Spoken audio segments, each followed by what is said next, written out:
Hello and welcome back to Rage Gaming and more Pokémon Z-A. Today we're talking about the most important and useful side quests you can do early in your playthrough, so early and mid-game. These reward some seriously good stuff, like access to areas you won't be able to reach otherwise, new cosmetics, literal new Pokemon like starters you can't find until post-game, but also very useful Pokemon in particular. Not to mention, you're going to get a straight up shiny Pokemon through this, and piles of currency, materials and items that you're going to want. So these are all the side quests in that early to mid-game with the highest value. Let's begin. First up, our first set of side quests require you to unlock side quests in general. Simply follow the main story and you'll meet Emma, a detective, who unlocks side quests by challenging you to do 3 specific ones to then actually progress the main story, so it's hard to miss, but once you've done that, you'll be ready for the first set. So we have the first set. The first side quest I want to talk about is number 4, a break time battle. This gives you use of the Holovator that's right there, some money, some small XP candy and water, and is southwest of Wild Zone 3, so just defeat the trainer there, the construction worker, and then that leads you to the rooftops where you're going to find Pokemon otherwise hard to find, like a Holucha is up there. Next then, let's get some starter Pokemon unlocked, starting with side quest number 7, a feisty Chespin. Find this quest southeast of Wild Area 3, where there's a Chespin attacking a taxi. All you have to do is take on this specific Chespin 3 times back to back. Once you beat it that 3rd time, you just get the Chespin. Super easy. Next we have side quest number 8, which is Get Well Fennekin, which is going to unlock the Fennekin Starter. Find this southwest of Wild Zone 3, in the Magenta Sector 2, right next to Wild Zone 7. Help the lady with the sick Fennekin in the grassy bit in the middle, and she'll send you to a man to the south that's at a cafe who tells you about Wild Zone 5. So, go to Wild Zone 5 and bring a water attack of some kind, probably via a water Pokemon. This lets you destroy the sludge that bars the way. Head to the west side of this zone and you'll find the sludge that you have to break, and then these water channels to follow leading under and through to the grassy area on the other side. Grab all the sticks until you finally get the one you're looking for. You can bring that back to the Fennekin and claim that starter. Moving on, we also have another starter to pick up. This is side quest number 9, a challenge from Froakie, which will unlock the Froakie Starter. This is right by the Cafe Action at the northeastern side of the city. That's where you find the quest. It's an NPC called Serve, and a Froakie's just standing there on scaffolding. The idea is that you need to beat the scaffolding course challenge within a time limit.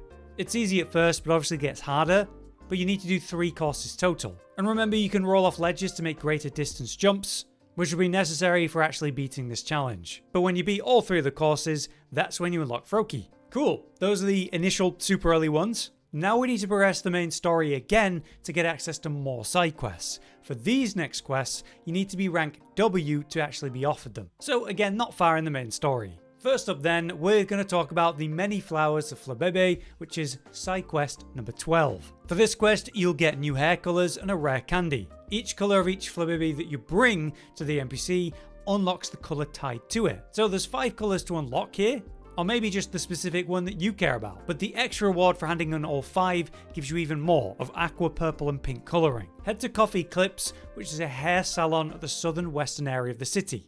It's right next to a Pokemon Center west of Wild Zone 1 or south of Wild Zone 10. For this quest you need to find 5 different Flabebe colours and capture them. My tip for this is to go to each location, and if you can't see the colour you need, fast travel somewhere else and come back to reset things. But here are the locations to find each colour. You can get the red and yellow version in the same place, in the grass of Vert Street, which is northwest of Wild Area 2. The orange version are instead on rooftops to the northwest of Wild Area 6. They'll be wandering around there, so here's how I get up there. I use the scaffolding marked here, just to the bottom right of drawn sector 9. Next we have the blue version, also found on the rooftops to the right of Wild Area 3, or just below Wild Area 4. There's a lift here marked on the map with the yellow, just north of the Pokemon Center. So head up there, go to the grassy bits and you'll find the blue version. But lastly, we have the white version. You can find these in the grassy areas of Vert Sector 3, northeast of Wild Area 2. Just be careful, because you can also find Floettes here, which definitely aren't Flabebe, so don't get tricked. But yeah, with all 5 colours in hand, or do one at a time, you bring them back to the starting NPC and unlock the hair colour tied to the colour you hand in. But again, if you hand in all of them, you get 3 bonus colours. Not to mention the rare candy for an instant level up for a Pokemon, pretty useful later on. Next up we have side quest number 14, Slurpuff's Cafe Visit.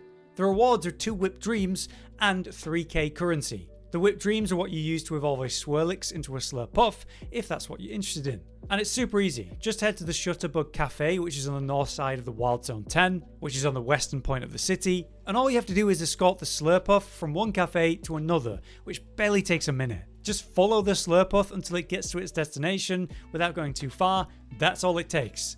So certainly an easy bit of money and evolve items if you want them. Moving on, we have side quest number 16, we have the Badoo Show. It's a bit of a silly one, but easy and quick and worth it as well for a grass type on your team. For an investment of 5,800 of the currency, you'll get 10k back and a Miracle Seed. The seed, when given to a grass type to hold, improves their grass type attacks. So I gave it to my Chickorita. But yeah, with at least 5,800 to work with, you can go capture a Badoo. You can easily find those early on in Wild Zone 2. You probably already have one. Just put it in your party and head to the quest. It occurs and kind of forces itself upon you at Vernal Pokémon Center, which is southwest of Wild Zone 2. You'll meet Jardin and just agree to meet him later for the show. Head to the marker, make sure your Badoo's on the team, and have it perform in this silly competition. You don't actually need to do anything, but you will have to give them 5,800 currency to enter. But again, as soon as it's done, you get 10k back and the Miracle Seed, so it's worth the investment. Awesome, now it's time to move on to the next set of side quests. These will require you to reach main mission 8, which has you reaching for the Z-A rank of V. Once you've taken on Litter then, you'll basically be ready for these side quests. Starting with a shiny collector's dream, you'll be happy to know that there is a guaranteed shiny in this, thanks to side quest 17, a shiny Mareep. This causes a special shiny Mareep to spawn permanently until you catch it for the first time. So head to Wild Zone 1 on the north side, and pick up the quest here from Duve. The quest has us go into the Wild Zone, and you'll have to break a boulder that's blocking a ladder next to the pond. Use the Rock Smash ability, which, we get in the main story. You also should have a TM from Mabel if you need to put it on a different Pokemon again. But smash the rocks, go up the ladder, and then go up the next ladder ahead of that to encounter the shiny Mareep. That's it, the quest is now done. You get some money and feathers to sell, but outside of those direct rewards, obviously there's now a shiny Mareep spawn right there, and it's permanent. It stops spawning only when you've successfully captured it. If something does go wrong with your capture, just fast travel somewhere else, come back, it'll refresh the Wild Zone, and you can try again. But yeah, that's a guaranteed shiny. Moving on, we have side quest number 21, Spupa in the Museum. From this side quest, we get 3k currency and just a Spupa Pokemon straight up, as well as some cosmetic stuff and gems. The Spupa could be interesting for your evolution, Vivillon. There are many patterns there you might want to be collecting. To start the quest, head to the northern point of the map by the Pokemon Center. Just to the right of that, above Wild Zone 4, is a museum. Here we get the side quest, and inside you're going to find 12 Spupa hiding around the museum. Just go to each location and interact with them. Here's a quick sped up guide of me doing that. From the quest, behind the two NPCs is going to be a staircase leading up. There's one on the banister there. Also on the ground floor, if you turn around and go to the other side, there's a cool statue of Lucario, and there's one hiding behind that. If we go back to the other side then and actually climb the stairs this time, you'll see one hiding behind these two couches. Heading up, you've got this cool hologram of the city. There's one sat right there, and just to the right of that, there's one sat on a couch. If we pass into the next room, there's just a bunch here. One on the display with the mannequins, one on a workbench, one in the general store, and there's also one on the display here pretending to be a Pokeball. In the next room, there's armor stands, where there's one sat on the head of the armor, and one sat by the portraits, and one sat between the legendary statues. But yeah, when you find the 12 Spupa, you're sent straight back to the start and get all the rewards, so not too bad that.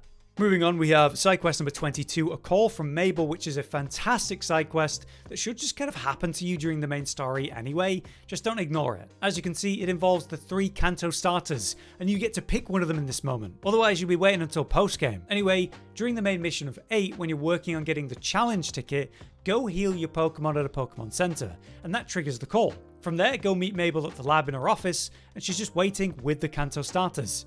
You can choose one, but I would suggest Charmander, because obviously that leads to Charizard, who's great in general, but then you got Mega Evolution for either X or Y based on your choices. They're both great, and it ultimately gives you Fire, Flying, and Dragon options too.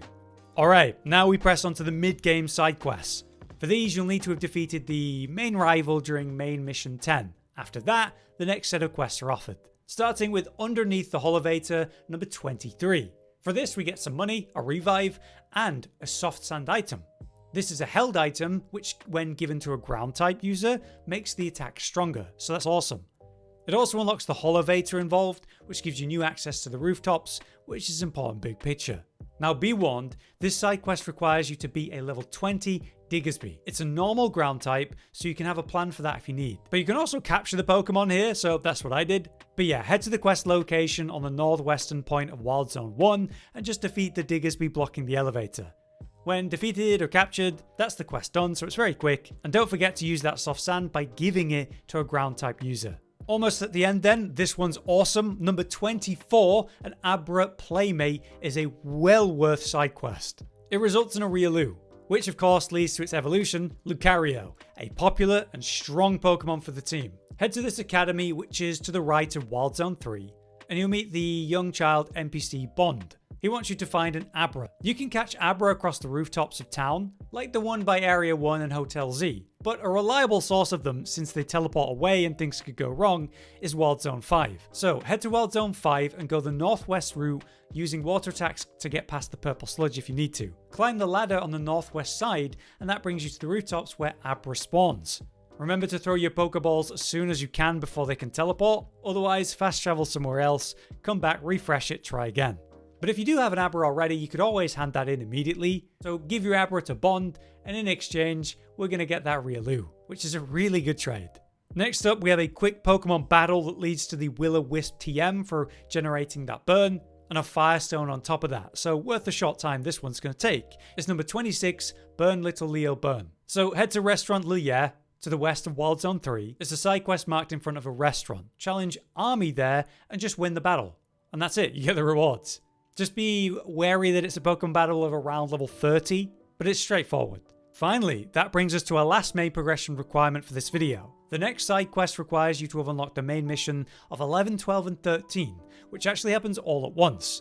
Basically, you complete mission 10, have the conversation with the team, and from there, the next set of side quests are going to be available. But we care about one in particular. Number 27, Restored from a Fossil. This one, you'll be happy to know, leads to fossil Pokemon in general. Once you're on the main mission post 10 like I said, you can now go to the Pokemon Research Lab at the southern point of the city. On the laboratory floor then, this NPC will talk to you about restoring them. He gives you 20k to go buy either a Jaw fossil or a Sail fossil, whichever you prefer. So if you pick the Jaw, you'll get Tyrant like me, but if you went with the Sail, you'll get an Amora. Either way, you'll be given the funds to restore one for free, but after that, you get to bring in more fossils in the future, and Amber, to restore other fossil Pokemon. So it's a worthy mechanic to just go unlock, especially since the initial one costs nothing.